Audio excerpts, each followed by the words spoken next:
Hi everyone, I'm Scott from the Old Curiosity Shop. What does a famous lighter company have to do with a transitional lamp going from the Art Nouveau style into the Art Deco style? Well, if you stay tuned, you'll find out. There's an old curiosity shop.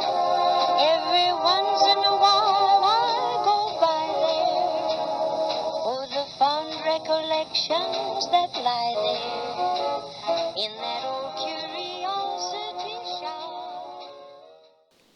Louis Vincent Aronson was an American inventor, industrialist, and philanthropist who is best remembered as the inventor of, you guessed it, Ronson lighters.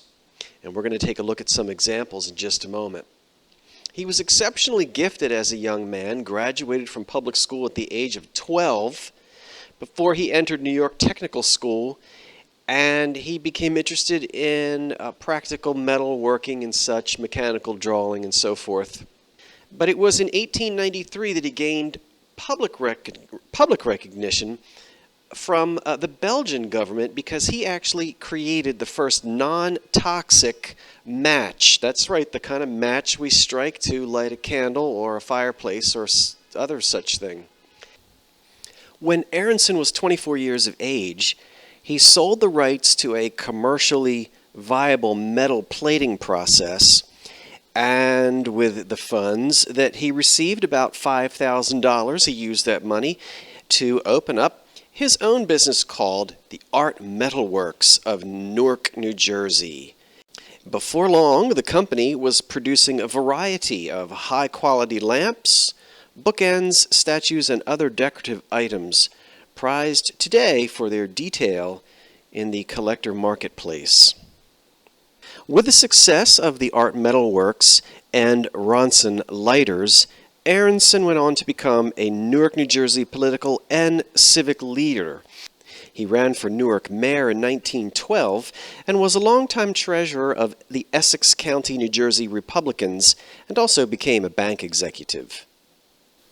Well, we've been enjoying a few old advertisements from the early days of Ronson lighters, and I failed to mention that he was also a producer of highly prized hood ornaments, and which could be found on fancy automobiles in the 1920s and early 30s. But here's an example of some lovely cold-painted bookends made by the Ronson Company, the Art Metal Works. Here are two electric candlesticks for perhaps a fireplace mantle or some such thing. A cold-plated incense burner, which could be finished in many different ways, cold-plated as we just saw, or sometimes ormolu, bronze. Different types of patina could be applied. Here is the incense burner as a lamp, and you'll notice that shade, we're going to see that again in just a minute. But this lamp right here is worth thousands if you can find it. Open it up. Well, there's the original shade. Inspired by the discovery of King Tutankhamun's tomb in the early 20s, when we open this lamp, we reveal on the inside a surprise. That's the surprise. Now you find one of those and you've got several $1,000s worth. Here is the same example as the lamp that I'm about to show you, but this is in the hood ornament form. You can see with a threaded screw on the bottom to be mounted, and this in sort of a verde green color. Now this lamp here, same as mine, but somebody took a can of spray paint to it. And we've lost the original patina, which is sad, but it does happen. Okay. Now let's take a close look and review at this antique lamp, which is actually a few years older than I thought. And when I saw it, I knew it was original, and I thought, oh, well, this is going to date to sometime after 1925. And I was thinking the late 20s, maybe even as late as 1930. But we're going to take a look and see that the lamp is actually a few years older than that. And as we zoom in here, boy, you sure can see the influence of the hood ornaments. that era. Now, this lamp itself is made of metal, cast metal, and it does have an applied patina. And I'm going to show you in places where the patina is coming off. But let's first, boy, that electric cord is peanut brittle. I'm having my teeth cleaned in about 2 weeks. It's my 6-month appointment. But I suppose if I plugged that in, I'd get a nice good tooth cleaning a little bit early. Not interested in that. I mean, I think everybody knows that is called dry rot. We will save that plug, though. There's no doubt about it. This is the kind of attic fresh lamp that really gets your heart racing when you find them in this condition. And I certainly love it when I have old cords. But we'll start from the base and work our way up. Now, she does have, and I'll turn her upside down in a minute, the original green felt on the bottom, and I'm going to leave that there for now. There's an original on-off switch, and we can see, let me get down here where, I haven't even cleaned her. I mean, I just, now if you look closely right in here, you can see where there's some little chipping, and you can see some of the patina has started to chip off. Over here we have what appears to be some paint on the surface, but that's actually some patina that's chipping off as well. But let me get down here where we can get up underneath and see closer. She's in really good, there's nothing broken, and that's what you want to worry about when, especially most of the figure-old lamps that are made of pot metal, you're going to get all kinds of breaks. Look how much detail you see in that face. In some of the cheaper castings and more inexpensive lamps, you're not going to get that kind of detail. Just look at her. Now, this is the most significant area of loss right here, and that is, we can see here that this is the patina that's been applied to this metal. I'm not going to make a serious attempt to try to match that. I am going to cover it up a little bit so that it's not quite as glaring, but in no way would I actually completely refinish this lamp. We've seen the examples where someone has taken a can of spray paint and just ruined it, and the finish is just way too good on her to do that. So, but the detail is amazing. We'll turn her around. She's got her arms out, and her wings are just, she's just flying. Now this is another area of loss back here, but thankfully it's way on the back of the lamp where it really isn't going to be seen. Now let's take a look at the places where the lamp is signed. And to answer a few questions, is the shade original? Yes, it is. Is this fabric original to the shade? Yes, it is. That's some old dust right there, isn't it? That's some good old dust. And quite a bit of dry rot on the shade. Now we are missing a little tiny nut up here, which I'm going to be able to replace with something. But we're going to look closely here on this section of the shade and find a signature. We'll zoom right in on it, I think. Hold on for a second. We'll zoom in on it. There we are. Okay. So we can clearly see here, if I can hold still, L.V. Aronson, copyright, and then we can see the year 1922. You see that? It's pretty small, but there it is. All right, let's zoom back out. Okay, after zooming back out, there's the top of the shade and the old electric cord.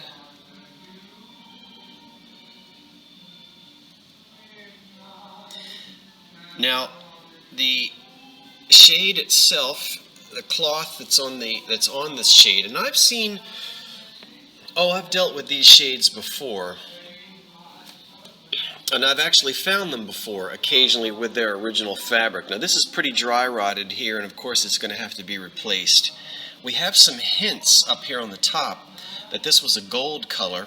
But we'll turn her upside down here and let you see up inside. And if you look way up in there, you'll be able to see that it's actually a gold color silk. You see there? And this is the way they were attached in the factory. It almost looks like hand stitching, and that's because these were stitched, as far as I know, underneath. There's a metal frame that fits up in there, and you can't really see it. Well, actually you can see it. I just can't point to it. That metal frame will come out, and we're going to be able to put another piece of silk in there and stitch it all around the bottom exactly the way it was done in the factory. Let's now find one more signature, which is much more difficult to see, and that's on the lamp itself. We have to look back here in between her two arms, way down in there, about where my finger is, and I'm going to take the camera and slide in there. I think you might make out copyright 1920. Do you see that right there? And underneath it probably also says L.V. Aronson, 1920. Now you say, well, why does the base say 1920 and the lamp says 1922? Well, these would have been made for several years. I don't know the exact run of this particular lamp, but they simply have a lamp and a mold that was made here in 1920. And as they continue to make this lamp, they could have designed different shades, and this is a 1922 shade. But as I said in the examples I have found, this is the only shade that I find on this lamp. So she's a beautiful survivor and a wonderful example of what's... When you find something like this what we call it attic fresh, untouched, it's a dream. Now what will I do to it? Of course I'm going to put an appropriate cord on there, as you know, and at some point I'll be redoing this shade. I've got to go out and find myself some nice old-fashioned gold silk like that, not too bright, and then we'll get her totally redone. So there she is.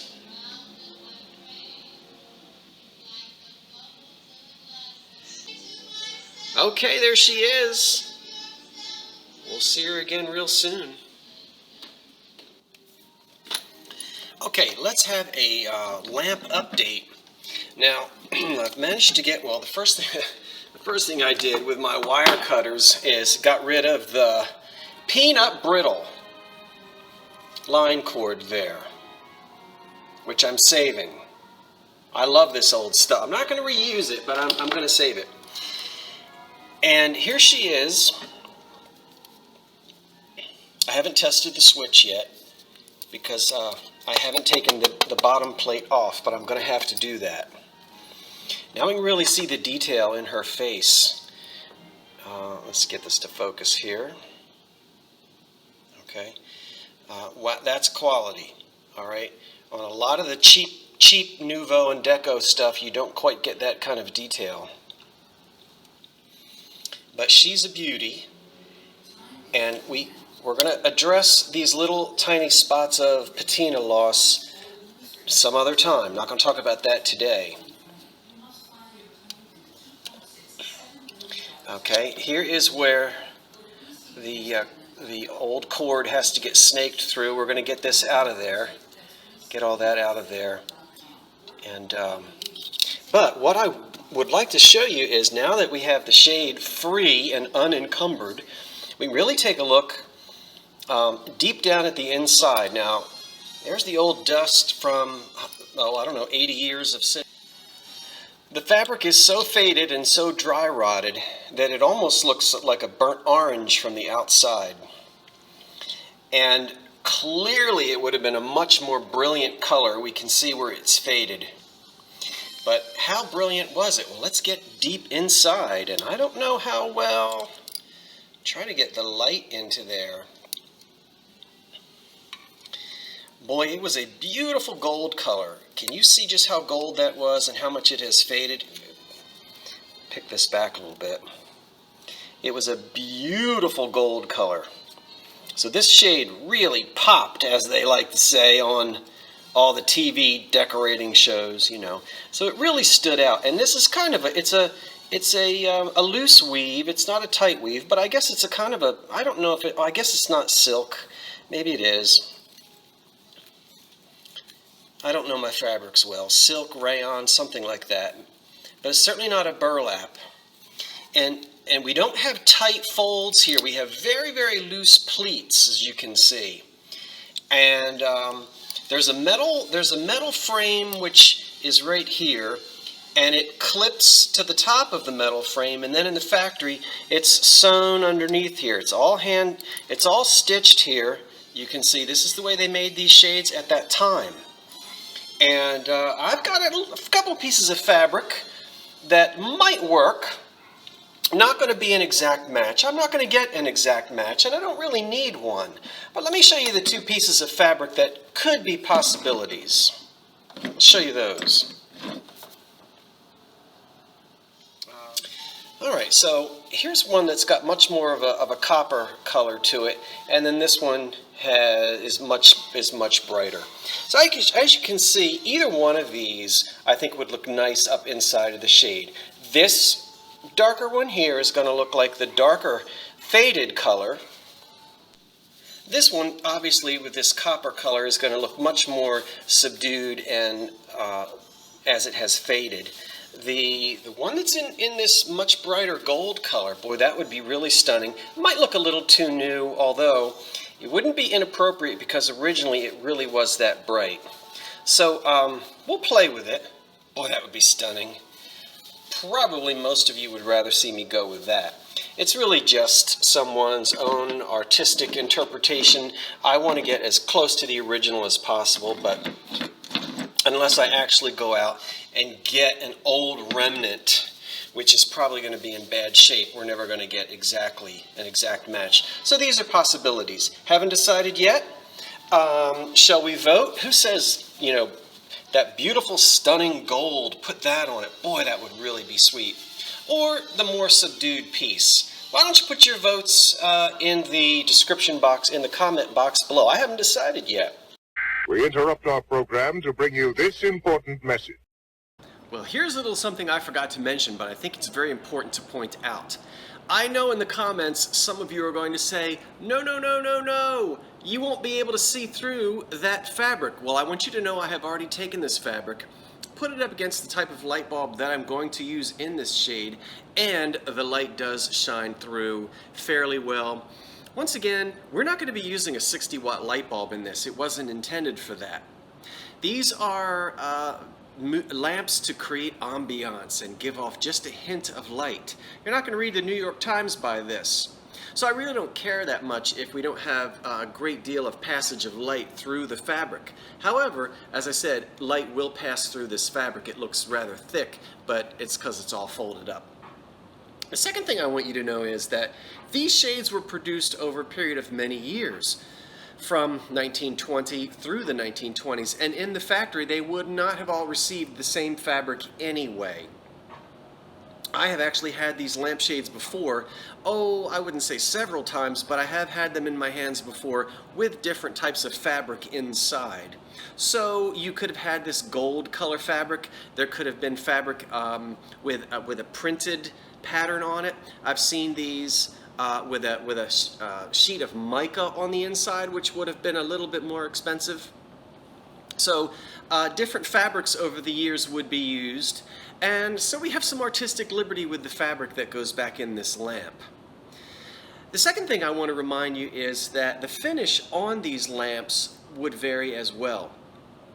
Now this is made of inexpensive pot metal, but some of the bottoms, the bases to the lamps, could be cast in much sturdier metal, especially the hood ornaments, examples for hood ornaments. but they could be refinished. They could have an ormolu finish, as we saw in one of them was cold painted. They could have this type of old sort of copper patina on it. Sometimes they're just ebonized. So this would give the consumer several choices when he or she is out searching for a lamp. They could pick one with the type of finish on it that they liked the best. So I'll preserve this finish, but we have some leeway with the fabric. Okay, now let's wrap this video up. Boy, I really am dragging out this lamp restoration project, but hey, she is really going to be worth it. The time and the effort. I don't think I showed you this wonderful old, excuse the dirt on my fingers, we're dealing with old crud here. This wonderful old socket with no on-off switch, because you don't need one. Up inside of the shade we have the on-off switch down here. So we're going to get this old one pulled apart. That's an original one, and that should be in perfect working order. Clean the contacts, the brass contacts down in there, and look at all this dirt. Isn't this awful? I think it's wonderful. Okay, everyone, we're coming back to this lamp again, so I hope you'll join me, and don't forget to vote for your favorite color of the fabric, or no. Say, no, don't use either one, go find something else. What do you think? Let me know. I'm Scott from the Old Curiosity Shop saying thanks for watching, and so long for now.